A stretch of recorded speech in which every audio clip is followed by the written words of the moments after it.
नमस्कार। इस लॉकडाउन में मुझे पूरा विश्वास है कि आप लोग घर पे पढ़ रहे होंगे, इस लॉकडाउन का आप सदुपयोग कर रहे होंगे और बहुत ही एक कठिन समय चल रहा है। हम सभी के पक्ष, हम सभी लोग अपने घरों में कैद हैं, तो हम सभी लोग को ये चाहिए कि इस समय का आप अच्छे से सदुपयोग करें।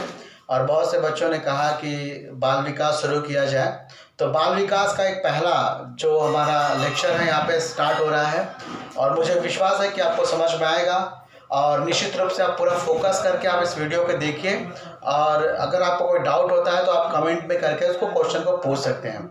देखिए बच्चों, बाल विकास की ज़रूरत कहाँ पड़ती है, तो बाल विकास की जब बात कर दी जाती है तो बाल विकास का मतलब कि बालक के विकास के संबंध में हम अध्ययन करते हैं और विकास को हमको अच्छे से समझना है। तो अगर बाल विकास को समझना है तो पहले विकास क्या होता है, इस बात को अच्छे से समझना की आवश्यकता है। तो आइए हम लोग देखते हैं विकास। लेकिन जब भी हम बात विकास की करते हैं तो एक शब्द हमारे समक्ष कन्फ्यूजन पैदा करता है, वो है वृद्धि या अभिवृद्धि। वृद्धि अभिवृद्धि दोनों समानार्थी शब्द हैं, तो इनमें क्या अंतर होता है अभिवृद्धि और विकास में, इसको हम समझते हैं। और इसमें से एक क्वेश्चन आपकी परीक्षा में अवश्य पूछे जाते हैं, तो आप वीडियो को ध्यान से देखिए और अपना 1 नंबर जो है फिक्स करेंगे। चलिए बच्चों शुरू करते हैं। तो यहाँ पर देखिएगा, हम तुलनात्मक अध्ययन करेंगे अभिवृद्धि के बारे में और विकास के बारे में। जैसे कि अगर हम बात करते हैं कभी भी किसी विषय के उद्देश्य के बारे में, जैसे कि अगर हम गणित विषय का अध्ययन करते हैं तो गणित विषय का जो उद्देश्य होता है वो 2 तरह का उद्देश्य होता है, एक संकीर्ण अर्थ में होता है और एक व्यापक अर्थ में होता है। किसी भी विषय का निर्माण इस तरीके से किया जाता है, उसका जो उद्देश्य होता है वो होता है मनुष्य का सर्वांगीण विकास करना। क्या करना है? मनुष्य का सर्वांगीण विकास करना। लेकिन अगर कोई विषय किसी व्यक्ति के जीविकोपार्जन के लिए उपयोगी है तो वो उसको उसका संकीर्ण उद्देश्य माना जाता है। जैसे गणित विषय का इस्तेमाल करके कोई बढ़ई जो है एक पलंग का निर्माण करता है तो वो उसका संकीर्ण उद्देश्य है, जिसकी वजह से वो अपने जीविकोपार्जन को कर पाता है। लेकिन गणित विषय के अध्यापन का जो मूल उद्देश्य होता है वो होता है कि वह व्यक्ति जीवन में एक अच्छा आदमी बने, एक सर्वांगीण विकास हो सके, हर पहलू में वो अपने आप को उत्तम करे। उसी तरीके से अभिवृद्धि और विकास ये दोनों एक दूसरे के ही अंग हैं, एक सिक्के के 2 पहलू हैं। लेकिन अभिवृद्धि जो है संकीर्ण अर्थ में लिया जाता है और विकास जो है व्यापक अर्थ में लिया जाता है। देखिए, तो अभिवृद्धि का संकीर्ण अर्थ जो होता है बढ़ना, हर चीज जिसमें बढ़ोतरी होती है, जो बढ़ती है वो अभिवृद्धि के अंतर्गत आएगा। और विकास की जब बात करते हैं तो विकास का जो अर्थ होता है वो होता है व्यवहारों में परिवर्तन। ठीक है, कोई भी व्यक्ति, जब बच्चा कोई पैदा होता है, पैदा होकर के वो विकास की अवस्था में आगे बढ़ता है, एक विकास की अवस्था से दूसरी विकास की अवस्था में जाता है, तीसरी में जाता है और अंत में जो है वृद्धावस्था के बाद जाकर के वो मृत्यु पर्यंत जो है मृत्यु तक पहुंच जाता है। तो हम किसी भी बालक के व्यवहारों में परिवर्तन का अध्ययन करते हैं, उसके जन्म से लेकर मृत्यु तक, तो वो एक विकास का अंग होता है। ठीक है, यानी कि हमने जाना कि अभिवृद्धि का जो साधारण अर्थ हम लेंगे, कोई भी चीज जिसकी मात्रा में बढ़ोतरी होगी वह अभिवृद्धि के अंतर्गत उसकी गणना की जाएगी। और विकास में सारे के सारे पक्षों को सम्मिलित किया जाता है। देखिएगा ध्यान से, अभिवृद्धि जो है संकीर्ण अर्थ में प्रयुक्त होता है, जिसको और इसके अंतर्गत शारीरिक पक्ष को शामिल किया जाता है। किसको शामिल किया जाता है? शारीरिक पक्ष, मतलब हर वो परिवर्तन जो शरीर से जुड़ा हुआ है, शरीर में परिवर्तन से जुड़ा हुआ है, वो अभिवृद्धि के अंतर्गत आएगा। जैसे कि शारीरिक आकार में परिवर्तन से यह संबंधित होता है। जैसे कि मनुष्य के आंतरिक एवं बाह्य अंग, हमको पता है कि हमारे अंदर और बाह्य बहुत सारे अंग हैं जिनके अंदर विकास हमेशा होता रहता है। तो इस तरीके का कोई भी परिवर्तन जो किसी मनुष्य के आंतरिक और बाह्य अंगों में नजर आता है वो आपका अभिवृद्धि के अंतर्गत उसकी गणना की जाती है। ठीक है ना। हड्डियों और दांतों की संख्या में परिवर्तन, आपको पता है कि बच्चा जब पैदा होता है उसके कुछ दिनों के बाद उसके मुंह में दांत आते हैं और ये दांतों की संख्या में लगातार वृद्धि होती जाती है। पहले दूध के दांत होते हैं, उसके बाद अस्थायी दांतों का क्या होता है? निर्माण होता है। तो उनकी संख्या में वृद्धि हो रही है, हम लोग को गिन सकते हैं, हम उसकी गणना कर सकते हैं। यानी कि इस तरीके से हम कह सकते हैं। अच्छा, कोशिकाओं की संख्या में भी आप देखते हैं वृद्धि होती है। छोटा बच्चा जब छोटा होता है, जन्म लेता है, तो उसमें कोशिकाओं की संख्या कम होती है। फिर बच्चा वो जैसे जैसे बड़ा होता है उसके अंदर कोशिकाओं की संख्या क्या होती है? बढ़ती जाती है। यानी मात्रा बढ़ रही है, कोशिकाओं की मात्रा बढ़ रही है। बच्चे का क्या बढ़ रहा है? वजन बढ़ रहा है। बच्चे के शरीर में बहुत सारे अंगों की संख्या बढ़ रही है। बच्चों के अंदर उसका जो है बहुत सारे आंतरिक अंगों का विकास हो रहा है, बहुत सारे ग्रंथियों का विकास हो रहा है। तो इन सभी ये जितने भी परिवर्तन है ये मात्रात्मक है, परिमाणात्मक है, ठीक है। तो इसको हम कहेंगे ये अभिवृत्ति की अंतर्गत इसको शामिल किया जाएगा, ठीक है बच्चों। अब देखिएगा, अभिवृत्ति जो होता है ये हमेशा धनात्मक होता है, मतलब कि हमेशा अंगों की संख्या में वृद्धि होती है, इस नाते हमेशा पॉजिटिव लिया जाता है। यह हमेशा क्या लिया जाता है, धनात्मक लिया जाता है। तो याद रखना है, परीक्षा में पूछता है अभिवृत्ति किस प्रकार की इकाई है या अभिवृत्ति किस प्रकार का होता है, तो याद रखना है अभिवृत्ति कैसा होता है, धनात्मक होता है, हमेशा धनात्मक दिशा में इसको सम्मिलित किया जाता है, क्योंकि इसके अंतर्गत संख्या में हमेशा क्या होती है, वृद्धि होती है।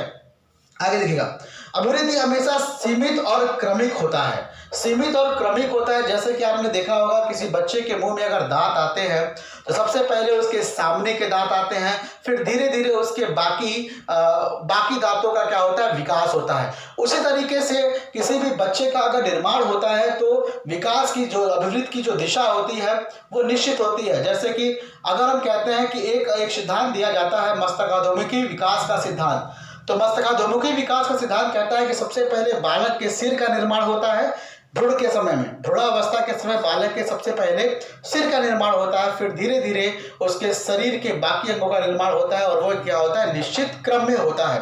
तो हम कह सकते हैं कि अभिवृद्धि की संख्या सीमित होती है। सीमित का मतलब कि किसी भी व्यक्ति के मुंह में 32 दांत से ज्यादा नहीं हो सकते, यानी कि हम कह सकते हैं कि इसकी जो संख्या होती है वो सीमित होती है। और एक चीज और, अभिवृत्ति जो होता है वो एक निश्चित उम्र तक होता है। जैसे अगर कहा जाता है कि अभिवृत्ति की बात की जाए तो यह सामान्य तौर से बच्चे के भ्रूणावस्था से लेकर के किशोरावस्था तक अभिवृत्ति की जो गति होती है वो सबसे तेज होती है, सबसे अधिक गति से होती है, इस नाते यह सीमित मात्रा में होता है। किशोरावस्था के बाद अभिवृत्ति की जो स्पीड होती है, जो गति होती है, वो धीरे धीरे कैसी होने लगती है, कम होने लगती है, धीमी होने लगती है।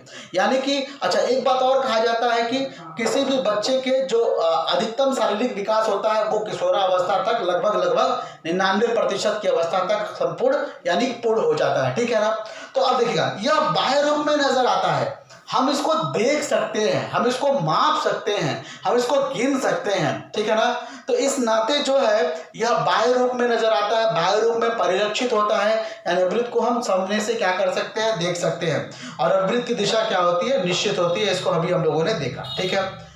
अब देखिए, हमने अभिवृत्ति को समझा। अभिवृत्ति में याद रखना है कि अभिवृत्ति हमेशा मात्रात्मक होता है, परिमाणात्मक होता है या संख्यात्मक होता है, और ये किससे जुड़ा हुआ है, हमारे शारीरिक पक्ष से जुड़ा हुआ है, ठीक है। अब विकास के बारे में बात करते हैं। विकास एक व्यापक शब्द है, अभिवृत्ति विकास का ही बेटा है, यानी उसी के अंदर ये क्या होता है, सम्मिलित होता है। अब देखिए ध्यान से, आमतौर पर विकास की जो परिभाषाएं दी जाती है, आप विकास जब आपने पढ़ लिया तो उसके बाद से बाल विकास या बाल मनोविज्ञान के बारे में हम चर्चा करेंगे। तो इसमें आपको याद रखना है कि विकास एक व्यापक अर्थ में इस शब्द को शामिल किया जाता है, और व्यवहारों में क्रमिक एवं उत्तरोत्तर परिवर्तन, उत्तरोत्तर मतलब आगे की ओर बढ़ता हुआ, यानी एक के बाद एक। तो व्यवहारों में क्रमिक एवं उत्तरोत्तर परिवर्तन को क्या कहा जाता है बच्चों, विकास कहा जाता है। और इसमें हम व्यक्ति के सभी पक्षों को या आयामों को या पहलुओं को क्या करते हैं, सम्मिलित करते हैं। याद रखना, सभी पक्षों को, आयामों को या पहलुओं को क्या करते हैं, सम्मिलित करते हैं। हम बहुत सारे पक्ष के बारे में पढ़ेंगे आगे, बहुत विस्तार से पढ़ेंगे, बाल्यावस्था में या शैशवावस्था में, किशोरावस्था में, इन सभी पक्षों के बारे में विचार चर्चा करेंगे अगले वीडियोस में। तो आप देखते रहिएगा। देखिएगा, ये जैसे शारीरिक विकास, मानसिक विकास, सामाजिक विकास, संवेगात्मक विकास, भाषाई विकास, और इस तरह से और भी चीजें, आयामों को हम सम्मिलित करेंगे। यानी कि हम विकास की जब बात करते हैं तो इन सभी पक्षों में जितने भी प्रकार के परिवर्तन नजर आते हैं वो सभी किसके अंतर्गत आएंगे बच्चों, वो विकास के अंतर्गत आएगा। किसके अंतर्गत आएगा, विकास के अंतर्गत आएगा। और देखिएगा, आपने कहा कि अभिवृद्धि जो है ये शारीरिक पक्ष से जुड़ा हुआ है और विकास के अंदर भी शारीरिक पक्ष है। तो मैंने कहा कि अभिवृद्धि विकास का ही क्या होता है, एक अंग होता है। यानी कि अभिवृद्धि अगर होगा तो वो भी विकास के अंतर्गत ही शामिल किया जाएगा। और विकास चूंकि व्यापक अर्थ में लेते हैं तो इन सभी पक्षों में परिवर्तन को शामिल करते हैं। एक बात और, विकास जन्म से मृत्यु पर्यंत तक चलती है। विकास जन्म से, बच्चा जब जन्म लेता है, बच्चा जब जन्म लेता है, इस दुनिया में आता है, सबसे पहले अपनी आंखों को खोलता है, और जब अपनी आंखों को खोलता है तो उसके पहले वो 9 महीने माँ के गर्भ में होता है, उसको प्रकाश के बारे में पता नहीं है। और जब वो इस नए जीवन में आता है तो वो जब प्रकाश में आता है तो उसकी आंखें इस प्रकाश के प्रति अपने आप को अनुकूलित करने का प्रयास करती है। यानी कि बच्चे का विकास वहां से शुरू हो गया, बच्चा जब जन्म लिया, ठीक है ना। उसके बाद बच्चा जब मृत्यु पर्यंत होता है, वृद्धावस्था हो जाता है, मृत्यु शैया पर पड़ा होता है, तो भी वो बहुत सारी जिंदगी की बातों को सोचता है, अपने बच्चों को बुलाता है, उनको बहुत सारी चीज़ों को समझाता है। यानी कि उसको वहाँ पर भी चीज़ें सीखने को मिल रही हैं, वहाँ पर भी अपने व्यवहारों के अंतर्गत कुछ परिमार्जन कर रहा है। तो इसका मतलब ये हुआ बच्चों कि विकास जन्म से शुरू होता है और कहाँ तक जाता है, मृत्यु पर्यंत तक। एक बात और, विकास मात्रात्मक प्लस गुणात्मक दोनों रूप में सम्मिलित किए जाते हैं। विकास के अंतर्गत मात्रात्मक और गुणात्मक दोनों पहलू आते हैं। मात्रात्मक का मतलब, जैसे कि अगर मैंने कहा कि किसी बच्चे के मुख में दांतों की संख्या में वृद्धि हो रही है, यह एक मात्रात्मक बात हो गई, और यह हम कह सकते हैं कि अभिवृद्धि के अंतर्गत शामिल किया जाएगा।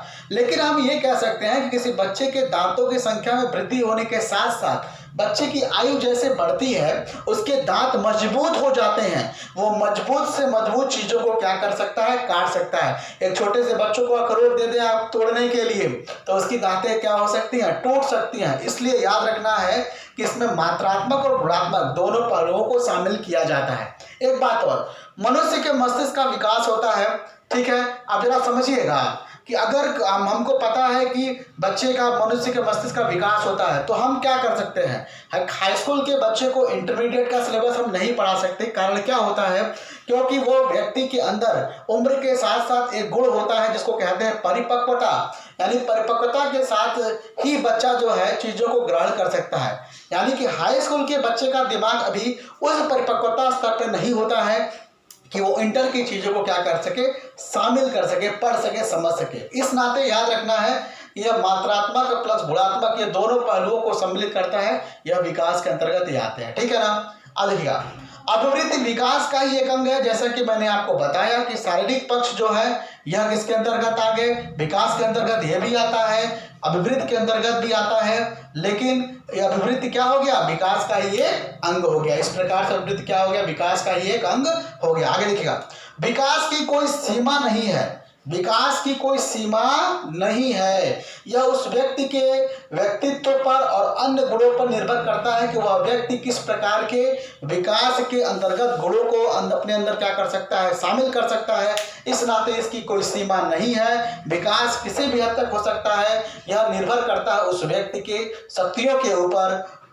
आगे देखिएगा, विकास में प्रशिक्षण और परिपक्वता महत्वपूर्ण है। देखिए ध्यान से, आप समझिएगा, विकास में परिपक्वता और प्रशिक्षण का बहुत ही महत्वपूर्ण योगदान है। बच्चा जब 6 साल का होता है तो उसको हम विद्यालय शिक्षा के लिए हम उपयुक्त मानते हैं। विद्यालय शिक्षा यानी वास्तविक विद्यालय शिक्षा बच्चे की 6 वर्ष की उम्र से प्रारंभ होती है। क्यों हम 6 वर्ष की उम्र से प्रारंभ होती है, क्योंकि वो अब उतना परिपक्व हो गया है कि चीजों को क्या कर सकता है, ग्रहण कर सकता है। तो हम शिक्षा के माध्यम से बच्चों को प्रशिक्षित करते हैं कि उसका विकास सही दिशा में और सही तरीके से क्या हो सके। इस नाते किसी भी बच्चे के विकास में प्रशिक्षण और परिपक्वता दोनों बहुत ही क्या होता है, महत्वपूर्ण होता है। यानी विकास को सही दिशा में ले जाना है तो बच्चों को अच्छी तरीके से क्या करना पड़ेगा, प्रशिक्षित करना पड़ेगा। तो प्रारंभिक स्तर में बच्चों के प्रशिक्षक कौन होते हैं, उसके माता पिता होते हैं। फिर जैसे जैसे बच्चा आगे बढ़ता है उसकी जिम्मेदारी उसके माता पिता के साथ साथ उसके अध्यापकों की भी हो जाती है, ठीक है ना। आगे देखिएगा, वंशानुक्रम एवं वातावरण महत्वपूर्ण भूमिका निभाता है। याद रखिएगा, विकास वंशानुक्रम और वातावरण के अंतःक्रिया के परिणाम स्वरूप होता है।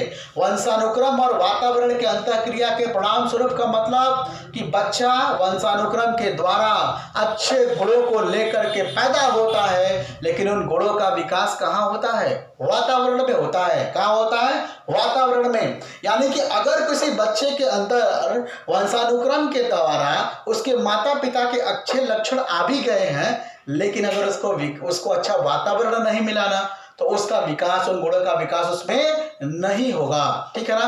तो वंशानुक्रम और वातावरण चैप्टर में इसको हम लोग डिटेल से भी पढ़ेंगे। तो याद रखना है, इस प्रकार से हमने देखा कि अभिवृद्धि और विकास में क्या अंतर है।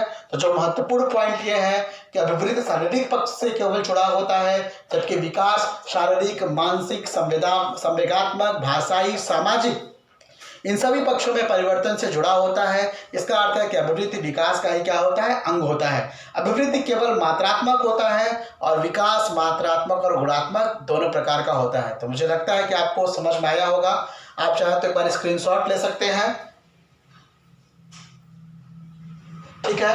अब इसके बाद से अगला वीडियो हम लोग विकास को समझ चुके हैं। अगला वीडियो हम सीधे स्टार्ट करेंगे बाल विकास के बारे में। अगर आपको वीडियो अच्छा लगता है तो इसको शेयर जरूर करें, सब्सक्राइब करें। आप सभी का बहुत सब, आपका दिन मंगलमय हो। आप सभी को बहुत सारा धन्यवाद।